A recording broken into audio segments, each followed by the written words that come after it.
Hello and welcome दोस्तों। आप अभी यूट्यूब के एडुको वर्ल्ड चैनल पर हैं और मैं हूं संदीप कुमार सिंह। जैसा कि आप लोग जानते हैं कि यूपीपीसीएल TG2 का एग्ज़ाम हो चुका है और उसका आंसर की भी आ चुका है।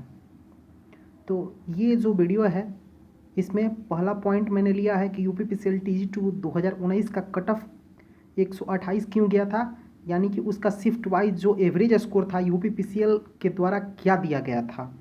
जो इजी शिफ्ट था आपका 24 जनवरी को और हार्ड शिफ्ट जो था उसका 25 जनवरी को। फिर इसमें दूसरा पॉइंट मैंने लिया है कि इस साल मेरिट लो या हाई क्यों रह सकती है, यानी कि इसमें इन दोनों पेपर में 2019 के पेपर में और 2021 के पेपर में क्या क्या डिफरेंस है जिसके चलते इनका मेरिट लो और हाई रह सकती है। तीसरा जो होगा वो गुड स्कोर फॉर DB होगा, यानी कि डॉक्यूमेंट वेरिफिकेशन के लिए किस शिफ्ट का गुड स्कोर क्या हो सकता है। तीसरा पॉइंट इसमें ये रहने वाला है। और चौथा पॉइंट जो है वो फाइनल कट ऑफ क्या जा सकती है इस साल अगले साल के कंपेयर में। तो ये चारों पॉइंट है। मैंने आठों शिफ्ट का पेपर देखा है और आठों शिफ्ट में मैंने हर शिफ्ट का एनालिसिस किया है और एनालिसिस बेस्ट तरीके से किया है, क्योंकि जो सिस्टम पे बैठता है वही जानता है कि क्या स्कोर जा सकता है, कितना अटेम्प्ट कर सकते हैं, क्या नहीं अटेम्प्ट कर सकते हैं। ठीक है, तो मैंने आठों शिफ्ट का पेपर देखा है। मैंने किसी भी शिफ्ट में ऐसा नहीं है कि ये शिफ्ट बहुत हार्ड है, ये शिफ्ट बहुत ईजी है, मैंने ऐसा नहीं किया है। बस क्वेश्चन पेपर को देखते मतलब उसको देखने के बाद जो एनालिसिस किया है उसके अनुसार मैं अपना ये as a possible cut off जो है ये बता रहा हूँ। तो चलिए वीडियो को स्टार्ट करते हैं और देखते हैं कि इसमें क्या क्या संभावनाएं बन सकती हैं और फाइनल कट ऑफ क्या रख सकता है। तो पहला चीज़ इसमें देखिए, बहुत अच्छा एक चीज़ हम निकाल के लेकर आए हैं। ठीक है, यूपीपीसीएल TG2 का जो 2019 में एग्ज़ाम हुआ था उसका जो कट ऑफ गया था वो फाइनल मेरिट गया था 128 समथिंग, यानी कि अप्रोक्स 128 गया था जनरल का। मैं अभी जनरल का बात कर रहा हूँ। ठीक है, आप भी जानते हैं कि अप्रोक्स 2800 वैकेंसी थी, यानी कि 2700 समथिंग कुछ वैकेंसी थी। ठीक है, 2019 में। और इसमें जो एक चीज़ आप देखिए, किसी भी यूट्यूबर ने इस चीज़ को नहीं बताया होगा, जो स्कोर जो आप लोग बता रहे थे कि मिनिमम जो 82 नंबर वाला था पिछला साल, वो फाइनल सिलेक्शन लिया था जनरल से। वो क्यों लिया था, यहाँ पे मैंने एक आंकड़ा निकाला है और ये बिल्कुल सटीक आंकड़ा है। ठीक है, देखिए पहले नॉर्मलाइजेशन का आपको फार्मूला समझा देता हूँ। नीचे लिखा हुआ है नॉर्मलाइज्ड स्कोर। तो नॉर्मलाइजेशन फार्मूला जो होता है वो स्टैंडर्ड डेविएशन 1। अब देखिए इसके जस्ट नीचे लिखा हुआ है ब्लैक कलर में स्टैंडर्ड 1, यानी कि S1 क्या होता है, तो जो हाईएस्ट शिफ्ट का एवरेज स्कोर होता है उसको S1 कहा जाता है। फिर उसके डिवाइड में S2 लिखा हुआ है, यानी कि S2 क्या होता है, तो जो आपका पर्सनल शिफ्ट होता है उसका एवरेज स्कोर कितना आ रहा है वो आता है। ठीक है, उसके बाद कोस्ट में लिखा हुआ है योर स्कोर, यानी कि जिस विद्यार्थी का निकालना है नॉर्मलाइजेशन स्कोर वो आपका स्कोर यहाँ पर डालिए और माइनस अपने शिफ्ट का एवरेज स्कोर से उसको घटा दीजिए। और उसके बाद क्या होता है, फिर उसको हाईएस्ट स्कोर एवरेज, यानी कि हाईएस्ट शिफ्ट का जो एवरेज स्कोर होता है उसमें जोड़ दिया जाता है। तो देखिए यूपीपीसीएल TG2 ने 25 और 24 तारीख में कैसे डिफरेंस करके और कितना, यहीं से पता चल जाता है कि जो 24 का इजी शिफ्ट था उसका एवरेज स्कोर कितना गया था और 25 का जो इजी शिफ्ट था उसका एवरेज स्कोर कितना गया था। देखिए कैसे, मान लीजिए किसी बच्चे का जो नॉर्मल जो सबसे न्यूनतम स्कोर था 82 नंबर वाले का जनरल से सेलेक्ट करवाया था। अब मान लीजिए कि एक लड़का का 82 नंबर है, ठीक है, और उसका 128 कैसे पहुंचा था ये बता रहा हूँ। सबसे लास्ट में देखिए, यहाँ पे मैं आपको दिखा दे रहा हूँ, सबसे लास्ट में यहाँ पे देखिए। ठीक है, अब यहाँ पे क्या किया है कि इनके अनुसार मैंने इस चीज़ का गणना किया और निकाला, तो इनके अनुसार जो है 24 तारीख का जो शिफ्ट था उसका एवरेज स्कोर जो गया था वो 110 गया था इनके अनुसार। ठीक है, अगर 110 नहीं जाता तो 128.85 नहीं आता।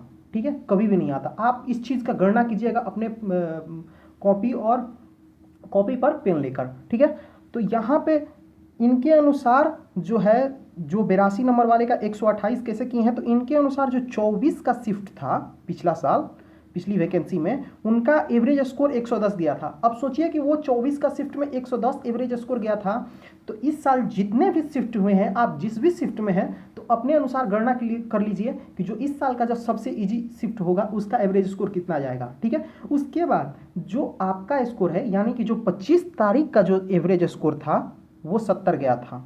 ये मैं नहीं कर रहा हूँ, मैं अपने तरफ से नहीं कर रहा हूँ, मैंने ये गणना करके निकाला है कि ये जो 82 नंबर वाला लड़का था उसको 128 कैसे किया आखिर हार्ड शिफ्ट में 25 तारीख वाले में। तो ये हो गया। देखिए नीचे मैंने दिया है कि 110/70, ये मैंने अपने से नहीं दिया है, ये 82 वाले को 128 लाने के लिए दिया है। इसका मतलब कि जो 25 तारीख वाला शिफ्ट था उसका एवरेज स्कोर 70 ही गया था 2019 में। ये बात को ध्यान से समझिएगा, मैं थोड़ा वीडियो लंबा हो सकता है लेकिन आपको समझाने की कोशिश करना हो। और अगर आप 19-20 वाले हार्ड शिफ्ट में होंगे तो आप अपना एवरेज स्कोर निकाल सकते हैं और नॉर्मलाइजेशन के द्वारा सब कुछ अपना कर सकते हैं कि आपका गणना में कितना आ रहा है। ठीक है, बशर्ते नॉर्मलाइजेशन का यही एक फैक्ट नहीं होता है, बहुत सारे फैक्ट होते हैं। हो सकता है कि इजी शिफ्ट वाला घटा दे और हार्ड शिफ्ट वाला थोड़ा सा ही बढ़ाए। ठीक है, तो मैं 25 तारीख वाला और 24 तारीख वाला पिछले साल वाला दिखा रहा हूँ कि कैसे कैसे क्या क्या हुआ था। तो जो 25 तारीख का हार्ड शिफ्ट था जो बच्चे बता रहे थे वो 70 गया था। ठीक है, और जो 24 तारीख वाला हार्ड इजी शिफ्ट था उसका एवरेज स्कोर जो था वो 110 ही गया था। ठीक है, अब देखिए 110/70। ठीक है, उसके बाद जो लड़का 82 नंबर पाया था पिछला साल हार्ड शिफ्ट में 25 तारीख वाले में, ठीक है, उसका स्कोर माइनस 25 तारीख का जो मैं बार बार बता रहा हूँ कि इसका जो एवरेज स्कोर गया था यूपीपीसीएल के अनुसार वो 70 ही गया था 25 तारीख का हार्ड शिफ्ट में। ठीक है, तो ये माइनस उसमें से उसका शिफ्ट का एवरेज निकाल लिया और प्लस जो एवरेज हाईएस्ट शिफ्ट था यानी कि 24 तारीख का उसका एवरेज स्कोर गया था वो गया था 110 प्लस 110 किए तो 128.85 आ गया। अब आप भी निकाल सकते हैं कि ये कैसे आया 128.85। और यहाँ पे अगर माइनस कीजिएगा ना इसके 82 में से 128.85 तो सही में पिछला साल हार्ड शिफ्ट का 47 नंबर नॉर्मलाइजेशन में मिला था। ये चीज़ देख लीजिए, आप भी गणना कर सकते हैं। और मैंने इस पर बहुत ज़्यादा दिमाग लगाया तब मेरे को पता चला कि ओहो ये जो है ये इजी शिफ्ट वाले का 110 गया था एवरेज स्कोर जो पूरा शिफ्ट का होता है, और जो हार्ड शिफ्ट 25 तारीख वाले का था उसका 70 गया था। अब तो ये बातें हो गई। अब इसमें दूसरा पॉइंट जो मेरा था वो था कि इस साल मेरिट लो या हाई क्यों रह सकती है। तो देखिए यूपीपीसीएल TG2 2021 मेरिट लो या हाई फैक्ट्स। ठीक है, तो इसमें मेरिट लो या हाई रहने का कारण बनता है, क्यों बनता है कि इसमें पहला चीज़ तो है कि 10 GK GS दिया था। बहुत सारे ऐसे लड़के हैं, अगर इसमें पिछला साल जैसा 20 रीजनिंग रहता तो बहुत सारे ऐसे लड़के हैं, हर शिफ्ट में 100 लड़के आपको ऐसे मिल जाते हैं जो 20 में 20 रीजनिंग सही कर देते हैं। क्योंकि बहुत सारे लड़के रेलवे का भी एग्ज़ाम दिए हैं अभी और आगे भी देने वाले हैं। ठीक है, दूसरा चीज़ कि नॉट ईजी हिंदी। जी हाँ, 19 और 20 तारीख को जो हिंदी आया था वो पेपर पिछले साल के कंपेयर में थोड़ा सा मॉडरेट लेवल का था। इसलिए था कि पिछला साल जो हिंदी था वो 10th क्लास का हिंदी था जिसमें विलोम पर्यायवाची वगैरह वगैरह जितना भी इजी चीज़ें होती हैं वो सब पूछा गया था। लेकिन इस बार क्या किया कि लिटरेचर हिंदी पूछ दिया, यानी कि 19 का सेकेंड शिफ्ट में आपका पूछ दिया था कि इनमें से प्रेमचंद्र की कौन सी बुक नहीं है। तो ये सारी रचनाएं जो होती हैं वो आपको 12th क्लास में मिलती हैं कि प्रेमचंद्र का उसमें राइट आंसर शायद ठेस था, ठेस इसका राइट आंसर होगा। तो ये भी जो फैक्ट है ना नॉट इजी हिंदी, ये 19 और 20 वालों में रचना जो था 6-7 क्वेश्चन हर शिफ्ट में रचना डाल दिया था। तीसरा चीज़ है कि 19 and 20 all shift moderate to hard. जी हाँ, अगर 19 और 20 को लेंगे, ठीक है, और अगले साल के 25 तारीख के हार्ड शिफ्ट को लेंगे तो इसमें 2 से 3 गुना का अंतर है, क्योंकि 25 तारीख वाले में इतना न्यूमेरिकल नहीं पूछा था। ठीक है, और 19 और 20 में बहुत ज़्यादा न्यूमेरिकल पूछ दिया। अगर 19 का फर्स्ट शिफ्ट भी ले या 20 का फर्स्ट शिफ्ट न्यूमेरिकल नहीं रहने के भी चलते वहाँ पे जो लैंग्वेज पूछा है और क्वेश्चन पूछने का तरीका जो है ना वो 25 तारीख से भी हार्ड है पिछला साल का। ठीक है, और चौथा चीज़ है कि जो 27-28 का ऑल शिफ्ट था वो उतना भी इजी नहीं था जितना पिछला साल वाला 24 तारीख का था, क्योंकि पिछला साल कुछ नहीं पूछा था। प्रतिरोध का मात्रक क्या है, विद्युत धारा क्या है, लैप वाइंडिंग में कितने पाथ होते हैं, वेव वाइंडिंग में कितने पाथ होते हैं, यही सब पूछा था। लेकिन मैं 27 और 28 वाले इन जो भी लड़के हैं उनको उनका शिफ्ट मैंने देखा तो उतना भी ईजी नहीं था जितना पिछला साल 24 जनवरी का था। ठीक है, और पांचवा जो इसमें पॉइंट है कि all shift number of attempt लो। जो कोई भी कहता है कि 27 का सेकेंड शिफ्ट जो था इजी था तो हम मान सकते हैं कि 28 जितने भी पेपर हुए हैं उसमें हो सकता है कि इजी हो। लेकिन अगर हम गणना करें पिछले साल से 24 तारीख से, तो पिछला साल जो अटेम्प्ट था लड़कों का 190 95 था 200 में, लेकिन इस बार 27 के भी सेकेंड शिफ्ट में अगर इजी जो कह रहा है, ठीक है, हम भी मान रहे हैं कि इजी है क्योंकि मैंने भी पेपर देखा है, 27 का सेकेंड शिफ्ट ही इजी है, ठीक है, उसमें जो है इसमें मैक्सिमम लड़के 180 170 और 175 ही अटेम्प्ट किए हैं। कोई एक दो बंदा होगा जो अपवाद में होगा जो इससे ज़्यादा किया होगा। तो ये 5 फैक्ट हैं हाई जाने के लिए नहीं, कट ऑफ को लो रखने के लिए, ये 5 पॉइंट हैं। अब इसमें तीसरा पॉइंट जो है गुड स्कोर फॉर डीवी। देखिए डीवी के लिए मैं केवल जनरल कास्ट के बारे में बता रहा हूँ, और जो भी ओबीसी वाले बंदे होंगे इसमें अपना 7 से 8 नंबर घटा लीजिएगा डीवी के लिए, ठीक है, हर शिफ्ट का मैंने लाया है। तो देखिए यहाँ पे good score for DV 2021 UPPCL टीजी2, यहाँ पे जनरल कैटेगरी में जो 19 का फर्स्ट शिफ्ट में आ रहा है, 19 का फर्स्ट शिफ्ट में आ रहा है, अगर उसका 105 नंबर आ रहा है 100% वो डीवी के लिए जाएगा, क्योंकि पेपर इतना इजी नहीं था कि कोई 100 से ऊपर ला दे, ठीक है। और इसका रिजल्ट हम लोगों ने देखा है कि आज के भी डेट में बहुत कम ऐसे लड़के हैं आंसर की मिलाने के बाद जिनका स्कोर 100 से ऊपर आया है। बहुत सारे लड़के हैं जो 70 के आसपास ही सिमट गए, अच्छे अच्छे पढ़ने वाले लड़के 70 के आसपास सिमट गए। 19 का भी सेकेंड शिफ्ट में जो 105 लाया होगा वो भी जा सकता है नहीं जाएगा, वो भी डॉक्यूमेंट वेरिफिकेशन में। और 20 का फर्स्ट शिफ्ट में भी 105, ये तीनों का 105 मैंने इसलिए लिया है क्योंकि 19 का फर्स्ट शिफ्ट और 20 का फर्स्ट शिफ्ट में उतना न्यूमेरिकल नहीं था, लेकिन इसका जो थ्योरेटिकल पूछने का तरीका था ना वो थोड़ा डिफ़िकल्ट लेवल का था, उतना भी इजी नहीं था, ठीक है। और 19 का सेकंड शिफ्ट 105 इसलिए जा सकता है क्योंकि इसका जो थ्योरेटिकल था यानी कि थ्योरी क्वेश्चन थे ऑब्जेक्टिव टाइप, वो कुछ परसेंट इजी थे और कुछ परसेंट डिफ़िकल्ट थे। और इसमें दूसरा चीज़ था कि इसमें जो आपका न्यूमेरिकल्स दिया था 58 न्यूमेरिकल्स हैं 19 के सेकंड शिफ्ट में, वो कट ऑफ को लो ले जाएंगे, ठीक है। और 20 का जो सेकंड शिफ्ट है ये सबसे हार्ड है, ठीक है, 20 का सेकंड शिफ्ट ये सबसे हार्ड है। इसमें क्या किया है कि इसमें आपका जितना भी पिछला पूछा हुआ इंजीनियरिंग का जेई का क्वेश्चन है सारा थ्योरेटिकल से लेकर न्यूमेरिकल तक सब हार्ड कर दिया है, ठीक है। तो अगर 20 के सेकंड शिफ्ट में किसी का 100 नंबर भी आ रहा है ना तो वो डॉक्यूमेंट वेरिफिकेशन के लिए बिल्कुल तैयार है।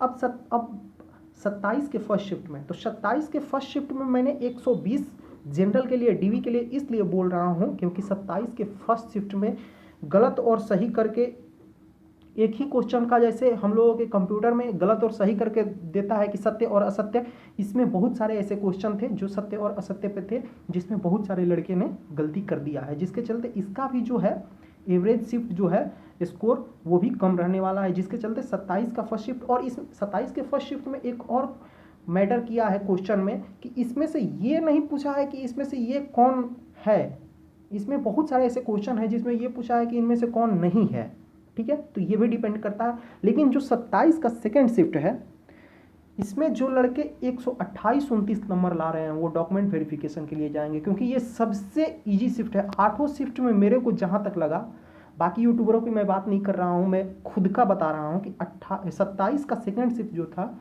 वो सबसे इजी शिफ्ट है। जी हाँ, वो सबसे इजी शिफ्ट है, ठीक है। और इसी शिफ्ट को बेस स्कोर भी बेस मान के और नॉर्मलाइजेशन भी किया जाएगा।